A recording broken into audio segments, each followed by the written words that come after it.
Hello students, आप सबका स्वागत है आज की वीडियो में। स्टूडेंट्स, आज की जो क्लास है इसके अंदर हम लोग ज्योग्राफी जो कि आपका मानव विकास है उसको पढ़ेंगे और स्टेप बाय स्टेप चीज़ों को सीखेंगे। एक बहुत ही इंपॉर्टेंट वीडियो होने वाली है आप सब के लिए। अगर आप क्लास 12th के स्टूडेंट्स हैं, ज्योग्राफी आपका सब्जेक्ट है, ज्योग्राफी आप पढ़ रहे हैं, या जो है आप किसी कॉम्पिटिटिव एग्जाम के प्रिपेयर कर रहे हैं और जो है आपको क्लास 12th की ज्योग्राफी इंपॉर्टेंट है आपके सिलेबस में, तो यह वीडियो निश्चित रूप से आप सभी को हेल्प करेगी। ठीक है, तो चलते हैं, एक एक चीज़ को हम इस वीडियो के माध्यम से सीखेंगे। और बेसिकली यहाँ पर मैं क्वेश्चन आंसर आप सबके लिए लेके आया हूँ और जो भी चीज़ हम सीखेंगे क्वेश्चन आंसर के बेसिस पे स्टेप बाय स्टेप अपनी लर्निंग को प्रोसेस करते हैं। ठीक है, तो सबसे पहले जैसा कि आपका चैप्टर है मानव विकास, सो विकास और वृद्धि को सबसे पहले हम इनके बीच में अंतर स्पष्ट करेंगे, क्योंकि चैप्टर आपका है मानव विकास। और मानव विकास कहने का मतलब यहाँ पर ये है किसी भी देश या किसी भी स्थान, किसी घर परिवार की अगर हम बात करें, किसी भी घर के या परिवार की या देश की या पूरे एक समुदाय का विकास तभी होता है जब वहाँ के मनुष्यों का विकास होता है। सो यहाँ पर विकास बेसिकली होता क्या है, विकास है क्या, और विकास के साथ साथ वृद्धि क्या होती है, हम दोनों में एक बार सबसे पहले अंतर स्पष्ट करने की कोशिश करते हैं कि विकास और वृद्धि में क्या कहीं अंतर तो नहीं है। अगर अंतर है तो वह अंतर क्या है, और इसी टॉपिक के साथ हम वीडियो फर्दर कंटिन्यू करेंगे। जैसा कि आप यहाँ पर एक इमेज देख पा रहे हैं, यहाँ पर एक कोई जब पौधा आप किसी बीज को डालते हैं तो सबसे पहले बीज क्या होता है, अंकुरित होता है। अंकुरित होने के बाद स्टेप बाय स्टेप उसका जो है क्रमागत रूप से उसका क्या होता है, विकास होता है। ठीक है, तो यहाँ पर इस पौधे को हम विकास और वृद्धि दोनों ही रूप में समझ सकते हैं, दोनों ही रूप में कह सकते हैं। तो यहाँ पर बेसिकली अगर हम विकास और वृद्धि को दोनों को एक ही रूप में कह सकते हैं, दोनों में अंतर भी तो होना चाहिए, तो दोनों में वह अंतर क्या है, तो अंतर मैं आपको स्पष्ट करने के लिए स्टूडेंट्स बताना चाहूँगा कि जो वृद्धि होती है, बेसिकली वृद्धि क्या होती है, एक मात्रात्मक या मात्रा की हमें बोध कराती है। और ये जो मात्रा है ये आपकी पॉजिटिव भी हो सकती है, मतलब सकारात्मक भी हो सकती है, और नेगेटिव भी हो सकती है, नकारात्मक भी हो सकती है, और शून्य भी हो सकती है, मतलब न्यूट्रल भी हो सकती है। मतलब वृद्धि जो है आपकी वो पॉजिटिव हो सकती है, नेगेटिव हो सकती है, और न्यूट्रल मतलब जीरो भी हो सकती है। लेकिन जो विकास होता है, जैसे इंग्लिश में डेवलपमेंट कहते हैं, डेवलपमेंट केवल और केवल पॉजिटिव ही होता है, वो कभी नेगेटिव नहीं हो सकता, वो कभी नेगेटिव नहीं होता है। ठीक है, अगर हम विकास की बात करेंगे तो विकास का मतलब सिर्फ और सिर्फ जो है क्या, डेवलपमेंट। और डेवलपमेंट मतलब क्या होता है, सिर्फ और सिर्फ पॉजिटिविटी, मतलब पॉजिटिव की ही हम बात करेंगे। ठीक है, तो यहाँ पर हम जो है बेसिकली विकास और वृद्धि के बीच में अंतर स्पष्ट करते हुए इस चीज़ को अच्छे से समझेंगे स्टूडेंट्स। ठीक है, सो चलते हैं सबसे पहले इस चैप्टर नंबर 4 जो कि आप यहाँ पर देख रहे हैं, मानव विकास। मानव विकास एक मैंने फ्लो चार्ट के माध्यम सबसे पहले मैं आपको इस चैप्टर नंबर 4 को समझाने की कोशिश करूँगा। पूरे चैप्टर में क्या है, क्लास 12th की ज्योग्राफी चैप्टर नंबर 4 में कंप्लीट चैप्टर में क्या आपको मिलेगा पढ़ने के लिए, हम एक अवधारणा मानचित्र के माध्यम से इस चीज़ को अच्छे से समझेंगे। सो यहाँ पर जैसा कि आप देख पा रहे हैं, मानव विकास को बिल्कुल केंद्र बिंदु पे रखा गया है और इसके सबसे टॉप पे आपको मिलता है स्तंभ। स्तंभ का मतलब यहाँ पिलर है। तो इस पूरे चैप्टर में, मानव विकास के चैप्टर में आपको 4 स्तंभ मिलेंगे जिस पर हमें जो है चर्चा करके और जिस पे हमें जो है बेसिकली ज्ञानार्जन करना है। तो सबसे पहला जो स्तंभ होता है वो समता का है। ठीक है, और दूसरा आपका स्तंभ है सतत पोषणीयता। ठीक है, तीसरा आपका स्तंभ है उत्पादकता, और चौथा है सशक्तिकरण, जिसको हम डिटेल में इस चैप्टर के अंडर में पढ़ेंगे। ठीक है, उसके बाद मानव विकास से जुड़ा आपका जो अगला बिंदु यहाँ पर देखेंगे, मानव विकास के घटक। तो मानव विकास के घटक कौन कौन से हैं, जिसके अंदर आपको पहला मिलता है संसाधनों तक पहुँच, दूसरा आपको मिलता है स्वास्थ्य, तीसरा आपको मिलता है शिक्षा। मतलब मानव विकास के ये तीनों ही क्या है, घटक है। अगर मानव को विकास करना है तो अभी आपने स्तंभ देखा, दूसरा आपने देखा मानव विकास के घटक, जिसको हम डिटेल में इस चैप्टर के अंदर में पढ़ने वाले हैं। नेक्स्ट आपका आता है मानव विकास सूचांक। तो सूचांक का मतलब बेसिकली क्या होता है कि हम कितना वृद्धि कर रहे हैं या कितना विकास कर रहे हैं, मानव समुदाय कितना तेजी से आगे जा रहा है, उस चीज़ को मापने के लिए, समझने के लिए एक मेजरमेंट होता है, उसी को सूचांक कहते हैं। एक पैमाना होता है, एक पैमाना फिक्स किया गया, उसी को सूचांक कहते हैं। तो पहला आपका आता है अति उच्च सूचांक। सो अति उच्च सूचांक बेसिकली उन देशों के सूचांक को प्रदर्शित करता है जो कि पूर्ण रूप से विकसित है। जैसे अमेरिका की मैं अगर बात करूं तो यहाँ पर जो सूचांक होता है बेसिकली 0.8 से अप है, मतलब 0.8 के ऊपर है। और आपको पता है जो सूचांक होता है, मानव सूचांक, बेसिकली वो 0 से 1 के बीच में होता है। मतलब लोवेस्ट टू लोवेस्ट आपका कितना होगा, 0 होगा, और हाईएस्ट टू हाईएस्ट कितना होगा, आपका 1 होगा। मतलब मानव सूचांक अगर आपको जानना है तो वो 0 से 1 के बीच में आपकी कहीं ना कहीं वैल्यू आएगी आपकी या आपके देश की, ठीक है, जिस देश में आप निवास करते हैं। सो दूसरा आपका आता है उच्च सूचांक। उच्च सूचांक बेसिकली 0.7 से 0.87 आते हैं, और इसके अंदर आपने पहले में देखा अति उच्च में 49 देश हैं और उच्च सूचांक में 53 कंट्रीज हैं, मतलब 53 देश हैं। मध्य सूचांक के अंतर्गत आपके 0.5 से 0.6 आते हैं, जिसके अंदर कुल 42 देश हैं। निम्न सूचांक में यहाँ पर जो है 0.5 से कम वाले लोग आते हैं, और जो है यहाँ पर कुल आपको 42 देश दोबारा से मिलते हैं देखने को। और आपके दिमाग में आइडिया आ रहा होगा कि भाई हम कौन से मानव विकास के सूचांक की श्रेणी में आते हैं। तो हम लोग आते हैं स्टूडेंट्स मध्यम सूचांक, मतलब 0.5 से 0.699 इसके बीच में आते हैं। और प्रेजेंट टाइम में अपने भारत देश का जो मानव विकास सूचांक का जो आंकड़ा है वो मिल रहा है 0.68। ये है आपके प्रेजेंट टाइम का मानव विकास सूचांक जो कि भारत का, ठीक है। 2020 में ये वीडियो बन रही है तो आप समझ सकते हैं 2020 का ये मानव सूचांक मैं आपको बता रहा हूँ, ठीक है। अच्छा, इसके बाद उपागम का मतलब ऐसा वो कौन कौन से निकटवर्ती क्षेत्र है जहाँ पर हमें काम करना है, जहाँ पर हमें जो है सुधार करके मानव विकास सूचांक को या मानव विकास को हमें ज़्यादा आगे ले जाया जा सकता है। वह है आय के उपागम करना, कल्याण उपागम, आधारभूत आवश्यकता उपागम और क्षमता उपागम। मतलब इन आपको जो 4 यहाँ पर बेसिक आपको कंसेप्ट मिल रहे हैं, जिसको हम आगे फर्दर चैप्टर में पढ़ेंगे अच्छे से, ठीक है। तो इन पे अगर हम काम करें, इन चीज़ों में सुधार करें, निश्चित रूप से मानव विकास का जो है उत्थान होगा और एक बेहतरी आएगी, ठीक है स्टूडेंट्स। तो आपने देखा कि चैप्टर नंबर 4 बेसिकली कितना इंपॉर्टेंट चैप्टर है, और इस चैप्टर के अंतर्गत हम कंप्लीट जो है मानव विकास किस तरह से ह्यूमन डेवलपमेंट बेसिकली होता है उसको अच्छे से हम समझेंगे।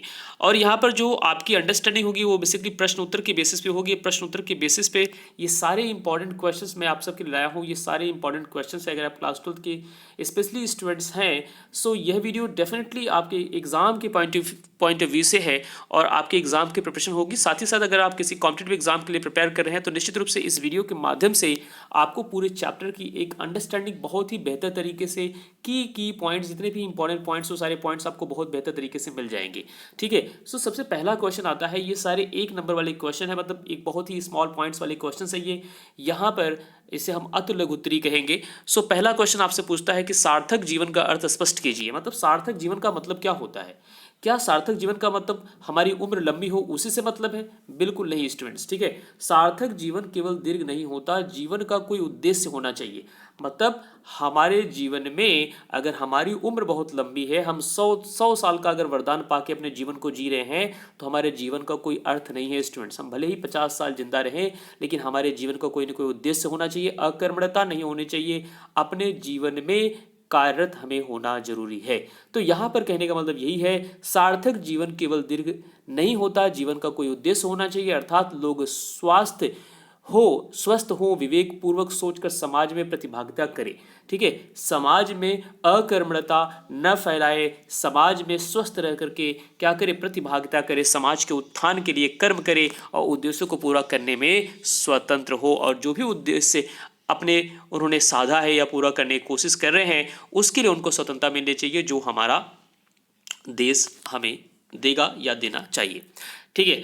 सो आई होप कि आपने पहला प्रश्न बहुत अच्छे से समझ लिया। नेक्स्ट आपका क्वेश्चन आता है क्वेश्चन नंबर 2। यहाँ पर देखेंगे, स्वतंत्रता में वृद्धि भी विकास लाने वाला सर्वाधिक प्रभावशाली माध्यम है। मानव विकास की इस विचारधारा की शुरुआत किसने की? बहुत ही इंपॉर्टेंट क्वेश्चन है। देखो, क्वेश्चन को मैं दोबारा से पढ़ूंगा क्योंकि ये इंपॉर्टेंट क्वेश्चन है, और इस क्वेश्चन का आंसर सिर्फ आप आंसर पे फोकस मत करना स्टूडेंट्स। आपको बताऊं, अगर आपको निश्चित रूप से ज्योग्राफी की समझ अगर आपको रखनी है तो प्रश्नों पे भी फोकस किया करो कि प्रश्न आपसे पूछ क्या रहा है, और प्रश्न को की गहराई में जाने की कोशिश किया करो। देखो, आपसे पूछा है कि स्वतंत्रता में वृद्धि भी विकास लाने वाले सर्वाधिक प्रभावशाली माध्यम है। कह रहा है स्वतंत्रता में वृद्धि, इसका मतलब क्या हुआ कि भाई अगर आपको विकास करना है तो आपकी स्वतंत्रता में वृद्धि दी जानी चाहिए। आपकी स्वतंत्रता मतलब आपकी इंडिपेंडेंस में वृद्धि होनी चाहिए।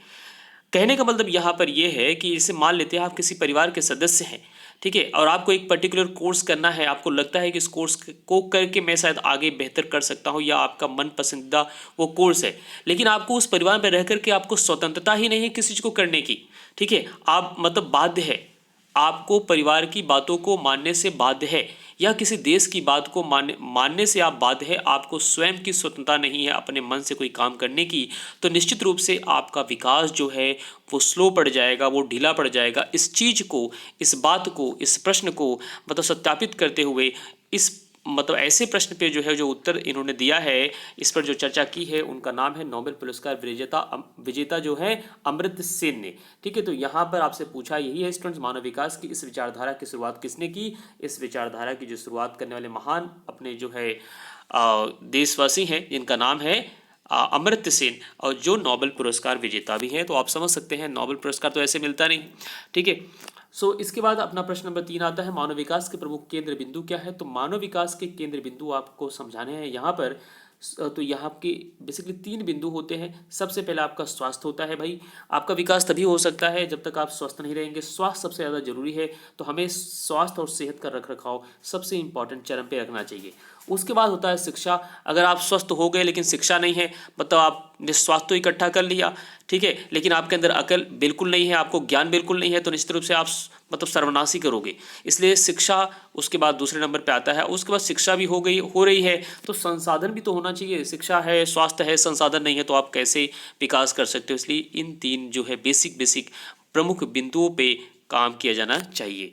ठीक है, इसके बाद आपका प्रश्न संख्या 4 आता है। तो यहाँ पर आपसे पूछ रहा है कि मानव विकास शब्द का अभिप्राय क्या है। कह रहा मानव विकास जो शब्द है उसका अर्थ क्या है, उसका मतलब क्या है? तो मानव विकास से तात्पर्य लोगों के विकल्पों में वृद्धि करना है। बहुत इंपॉर्टेंट क्वेश्चन है ये, इसको आप इंपॉर्टेंट मार्क करना। इंपॉर्टेंट में इसलिए मार्क नहीं करना कि आपके एग्जाम में यही पूछा जाएगा। इंपॉर्टेंट में इसलिए मार्क करना क्योंकि आपको इस पूरे चैप्टर का सार आपको दे रहा है ये। ठीक है, एक छोटा सा प्रश्न है जिसको हम आगे चलेंगे तो बड़े प्रश्नों में भी देखेंगे और इस पर हम और चर्चा करेंगे अच्छे से। लेकिन यहाँ पर अभी आप समझिए, मानव विकास से तात्पर्य लोगों के विकल्पों में वृद्धि करना है। ठीक है, विकल्पों में वृद्धि मतलब सरकार, हमारी गवर्नमेंट या जो भी पॉलिसियाँ आती हैं उसमें कुछ ऐसी व्यवस्थाएं होनी चाहिए कि हमारे विकल्पों में हमारे जो ऑप्शंस हैं उसमें जो है नंबर्स ज़्यादा होने चाहिए। कहने का मतलब ये है कि हमारे पास विकल्प ज़्यादा होने चाहिए, है ना, ताकि हम अपने इच्छा अनुसार, अपने जो है पसंद के अनुसार जो है हम उस विकल्प को चुने जिसमें हम बेहतर कर सकते हैं, तथा उनके जीवन में सुधार लाना है। कह रहा है यह व्यक्ति के जीवन में गुणात्मक परिवर्तन को प्रदर्शित करता है। तो ये बात मैं ऊपर बताना आपको भूल गया, जो मानव विकास जो बेसिकली होता है ना वो गुणात्मक होता है स्टूडेंट्स। विकास क्या होता है? बेसिकली गुणात्मक होता है, जबकि वृद्धि जो होती है वो गुणात्मक नहीं होती, मात्रात्मक तो होती है। मैंने क्या कहा? विकास क्या होता है? गुणात्मक होता है, आपके गुणों के अंदर विशेषता ले आता है। और जो है जो वृद्धि होती है वो क्या होती है? मात्रा होती है। मात्रा कहने का मतलब एक क्वांटिटी। ठीक है, वो क्वांटिटी आपकी सकारात्मक नकारात्मक हो सकती है। जैसे कहने का मतलब अगर आपको एग्जांपल में दूं, आप कहीं नौकरी कर रहे हैं, आपकी सैलरी अगर 10,000 है, आपकी सैलरी 10,000 से अगर हो जाती है 12,000 15,000, तो इसे कहेंगे वृद्धि। इसे क्या कहेंगे? वृद्धि कहेंगे। लेकिन विकास अभी नहीं हुआ। विकास कब होगा? जब आप उस इंक्रीमेंट वाले सैलरी को अगर अपने शिक्षा, अपने एजुकेशन या अपने उत्थान में किस तरह से लगाते हैं, ठीक है, या अपनी सीमा को आप बढ़ाते हैं, तो निश्चित रूप से वहाँ पर कहा जाएगा विकास। विकास का मतलब एक गुण है, एक गुणात्मक, जहाँ गुणात्मकता की बात की जाती है, जहाँ पर विशेषता की बात की जाती है, जहाँ पर गुणों की बात की जाती है, उसे हम विकास कहते हैं, जो शायद मैं आपको ऊपर बताना भूल गया था। ठीक है, क्वेश्चन नंबर 5 में देखेंगे स्टूडेंट, मानव विकास सूचांक में संसाधनों तक पहुंच का क्या आशय है। कह रहा है यह लोगों की क्रय शक्ति को प्रकट करता है। कह रहा है जो मानव विकास है बेसिकली यहाँ पर इसके सूचांक को अगर हम संसाधनों के उसमें समझे, उसके पक्ष में अगर समझे, कह रहा है मानव विकास सूचांक में संसाधनों तक पहुंच का क्या आशय है। तो यहाँ पर संसाधनों को अगर लेके हम समझे मानव विकास सूचांक, तो यहाँ पर आपका आता है कि यह लोगों की क्रय शक्ति को प्रकट करता है। कहने का मतलब ये है कि अगर आपकी क्रय शक्ति अच्छी है, आप मार्केट में जाते हैं, आपने किसी चीज़ का मोल नहीं किया और उसको आपने खरीद लिया, आपने उसके बिना मोल की परवाह किए, ठीक है, वो उसका मूल्य कितना है, कहने मतलब ये है, तो बिना उसकी परवाह किए अगर आप खरीद लेते हैं उसको, तो निश्चित रूप से जो मानव विकास सूचांक संसाधन को लेके है वो बहुत ही बेहतर है।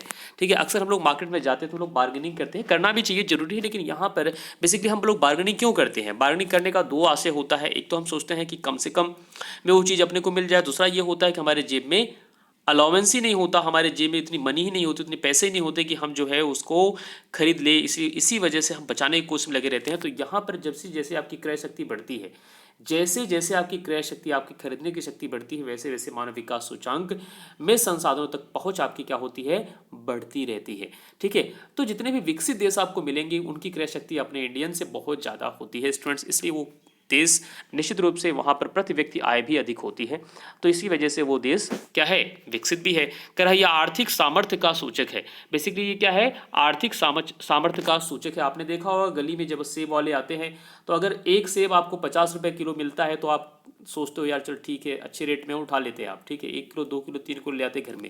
लेकिन आप जब मार्केट में जाते हैं, आपको सेब दैट्स मीन एप्पल की अगर आपको कॉस्ट अगर आपको 200 से 250 या 300 की तक की होती है, तो आपको उसे खरीदने में कई बार सोचना पड़ता है और फिर बड़े मुश्किल से आप आधा किलो 1 किलो लेके आते हो। तो यहाँ पर क्या है, यहाँ पर इस चीज़ की स्पष्टता आपको मिलती है कि आपकी जो क्रय शक्ति है वो कहीं ना कहीं से क्या है, कम है। ठीक है, तो यही मानव विकास सूचांक को बेसिकली हमें समझाता है। तो अगला आपका क्वेश्चन आता है प्रश्न संख्या 6, मानव विकास सूचांक से तात्पर्य क्या है। दोबारा से मोस्ट इंपॉर्टेंट क्वेश्चन है। मानव विकास सूचांक मैंने आपको ऊपर ही बताया था, ये बेसिकली 0 से 1 के बीच में आपका वेरी करता है और हम लोग मध्यम में आते हैं। अपने भारत का जो मानव विकास सूचांक है बेसिकली 0.68 है। मानव विकास सूचांक एक मापक है, एक पैमाना है, एक मेजरमेंट है। जिस तरह से आप किसी चीज़ को नापते हो तो उसका एक पर्टिकुलर मेजरमेंट होता है। आलू को लेते हो तो किलोग्राम में लेते हो, दूरी को नापते हो तो मीटर या किलोमीटर में नापते हो। उसी तरह से मानव विकास सूचांक को नापने के लिए हमने पैमाना सेट किया है जो कि 0 से क्या तक है, 1 के बीच में है। कह रहा है जिसके द्वारा किसी देश के लोगों के विकास का मापन उनके स्वास्थ्य, शिक्षा स्तर और संसाधनों तक उनकी पहुंच के संदर्भ में किया जाता है। यह सूचांक 0 से 1 के बीच कुछ भी हो सकता है। ठीक है स्टूडेंट्स, तो अगला क्वेश्चन आपके सामने आता है, स्वास्थ्य का मूल्यांकन करने के लिए किस सूचांक का प्रयोग किया जाता है। स्वास्थ्य का मूल्यांकन करने के लिए, ठीक है, अगर स्वास्थ्य का मूल्यांकन आपको करना है तो किस सूचांक का प्रयोग हम लोग करते हैं, तो इसके लिए यहाँ पर आता है आपका आंसर, जन्म के समय जीवन प्रत्याशा। जन्म के समय जीवन प्रत्याशा, अब आपको हो सकता है कंफ्यूजन हो रही हो, जन्म के समय जीवन प्रत्याशा का मतलब क्या है। जन्म के समय जीवन प्रत्याशा का मतलब ये है कि जिस पर्टिकुलर समय में जब बच्चा पैदा होता है तो उस टाइम पे जो जीवन प्रत्याशा हमारी होती है वो कितनी होती है, वह जो है स्वास्थ्य के मूल्यांकन के लिए मतलब बेसिकली हमें समझाता है। कहने का मतलब मेरा ये है कि मान लेते हैं कि एक बच्चा अगर पैदा हुआ किसी पर्टिकुलर ईयर, किसी पर्टिकुलर सन में, और उस टाइम जो जीवन प्रत्याशा होती है लोगों की 60 वर्ष की होती है, तो निश्चित रूप से जो है स्वास्थ्य की जो बेहतरी है वो थोड़ी कम है। लेकिन अगर वो बच्चा एक ऐसे समय पैदा होता है जब जो है क्या कहते हैं उसकी जीवन प्रत्याशा अगर 80 से 90 या 100 वर्ष की होती है, तो उस टाइम हम कहेंगे कि स्वास्थ्य क्या है, बहुत ही बेहतर है और बहुत ही बढ़िया है। तो इस तरह से हम जन्म के समय जब बच्चा जन्म लेता है उस टाइम जीवन प्रत्याशा क्या चल रही होती है, मतलब एक इंसान की जो औसत जो आयु होती है वो कितनी है, वही बेसिकली हमें बताता है कि स्वास्थ्य का मूल्यांकन समझाता है। ठीक है, सो आई होप कि आप समझ रहे होंगे स्टूडेंट्स। आपका क्वेश्चन नंबर 8 आता है, यूरोप के अधिकतर देश मानव विकास सूचांक के उच्च स्कोर के अंतर्गत आते हैं। इन देशों का अधिकतर निवेश किस सेक्टर में होता है और क्यों। ठीक है, इंपॉर्टेंट क्वेश्चन दोबारा से है ये। ठीक है, आप इसको ध्यान रखिएगा कि यूरोप के अधिकतर देश कह रहा है मानव विकास सूचांक के उच्चतर स्कोर में आते हैं, जैसा कि हमने ऊपर देखा था अभी। और अगर ये आते हैं तो उसके कारण क्या है और किस सेक्टर में निवेश करते हैं, ऐसा क्यों है। ठीक है, या ये प्रश्न आपसे इस तरह से पूछा सकता है, मानव विकास उच्च स्तरों वाले देश किस सेक्टर में अधिक निवेश करते हैं और क्यों करते हैं। तो इसका आंसर बहुत सीधा सीधा है स्टूडेंट्स, मानव विकास के उच्च स्तरों वाले देश सामाजिक सेक्टर जैसे कि शिक्षा, एजुकेशन पे व्यय करना चाहिए, स्वास्थ्य, सेहत पे से अधिक निवेश करते हैं, क्योंकि वे देश राजनीतिक उपद्रव और अस्थिरता से प्राय स्वतंत्र होते हैं। भाई सिंपल सी बात है, अगर आपके परिवार के अंदर कलेश नहीं होगा, मतलब गृह कलेश नहीं होगा, बिना मतलब के फालतू विवाद अगर नहीं होंगे, तो आप पूरा का पूरा पैसा जो भी आपके बचत में आएगा उसको शिक्षा में लगाओगे और स्वास्थ्य में लगाओगे। अब जब परिवार का सेहत अच्छी होगी, परिवार के लोग एजुकेट होंगे, लोग समझदार होंगे, तो निश्चित रूप से वो परिवार जो होगा बहुत तेजी से विकास करेगा। उसी तरह से जिस तरह से परिवार यहाँ पर मैं बात कर रहा हूँ, उसी तरह से वो कोई देश भी हो सकता है। जब देश में कोई इंटरनल या कोई आंतरिक अगर मतलब विवाद नहीं होगा, आंतरिक समस्या नहीं होगी, सब लोग मिलजुल के रह रहे होंगे, तो निश्चित रूप से वो देश जो है शिक्षा और स्वास्थ्य पर अगर व्यय करती है तो वो देश तरक्की बहुत तेजी से करेगा। ठीक है, आपका प्रश्न नंबर आता है 9 और ये भी आपके लिए इंपॉर्टेंट है, निम्न मानव विकास सूचांक वाले देश की 2 कमजोरियां क्या हैं। सो निम्न मानव विकास वाले देश की 2 कमजोरियां हैं, पहला राजनीतिक उपद्रव। ठीक है, ये सबसे बड़ी कमजोरी है। मैं आपको इसका उदाहरण देता हूँ, पाकिस्तान में जो बेसिकली राजनीतिक जो है उपद्रव हमेशा होते रहते हैं, मतलब वहाँ पर बहुत ज़्यादा गुंडागर्दी, बहुत गंदगी है, और इसी वजह से ऐसे जो देश होते हैं हमेशा नेगेटिविटी की तरफ घुसते हैं, बर्बाद होते हैं। तो अपने को एक बहुत बेहतर उदाहरण मिल रहा है। ठीक है, सामाजिक अस्थिरता, और जहाँ पर सामाजिक अस्थिरता होती है वहाँ भी क्या होता है, समस्या ही आती है। ये दो कमजोरियां हैं मानव विकास सूचांक को पीछे ले जाने के लिए। अगला क्वेश्चन आपका आता है स्टूडेंट, क्वेश्चन नंबर 10, दक्षिण एशिया के उन 2 अर्थशास्त्रियों के नाम लिखो जिन्होंने मानव विकास रिपोर्ट पर साथ काम किया। तो इनका जो आंसर होगा डॉक्टर महबूब उल हक तथा प्रोफेसर अमृत सेन, जो कि नोबेल पुरस्कार विजेता है। तो ये आपके इस तरह से क्वेश्चन नंबर 10 तक हमने कर लिया स्टूडेंट्स। सो आज की क्लास मैं यही स्टॉप करना चाहूँगा। मैं चाहूँगा आप सबको क्लास 12th की ज्योग्राफी का जो नोट्स है इसी क्रम में आप सबको प्रोवाइड करता रहूँ, और आपको प्रॉपर एक्सप्लेनेशन के साथ में जो है मैं नोट्स देता रहूँ। और आप सबसे मैं आखिरी में ये बात भी कहूँगा स्टूडेंट्स कि मैंने जो है अभी तक chapter number 1, 2 and 3 complete chapter मैंने पढ़ा है, कंप्लीट ज्योग्राफी पढ़ाई है। तो आप सबको करना क्या है, इसकी प्लेलिस्ट में जाना है, सेपरेट प्लेलिस्ट है, या डिस्क्रिप्शन बॉक्स में आपको प्लेलिस्ट के लिंक दूंगा, वहाँ से आप जो है इजीली क्या कर सकते हैं, पूरी ज्योग्राफी आप बहुत अच्छे से स्टेप बाय स्टेप तरीके से आप बहुत अच्छे से आप समझ सकते हैं। ठीक है, और अपनी स्टडी कर सकते हैं। अगर आप किसी कॉम्पिटिटिव एग्जाम के लिए प्रिपेयर कर रहे हैं तो निश्चित रूप से आपको हेल्प मिलेगी, या आप क्लास 12 के स्टूडेंट्स हैं तो आप इन क्वेश्चन आंसर को आप देख सकते हैं कितने इंपॉर्टेंट है, आपके बोर्ड में पूछे जाने वाले हैं। तो इस तरह से आप अपनी स्टडी बेहतर कर सकते हैं। और मेरे लिए क्या कर सकते हैं स्टूडेंट्स, मेरे जो प्रयास है ये बेसिकली आप सब के लिए है। तो आप सबसे मेरी एक ही रिक्वेस्ट होगी कि मेरी वीडियो को मैक्सिमम ज़्यादा से ज़्यादा शेयर कीजिए, ताकि जो है मैं अपने इस प्रकार के जो प्रयास मेरा जो है बेसिकली वो अधिकतम हो सके, अधिकतम लोगों तक ये वीडियो जाए और अधिकतम लोगों तक मैं अपनी सर्विस को पहुंचा सकूं। सो दोस्तों, आप लोग को रखना अपना ध्यान। Till there take care and thank you so much.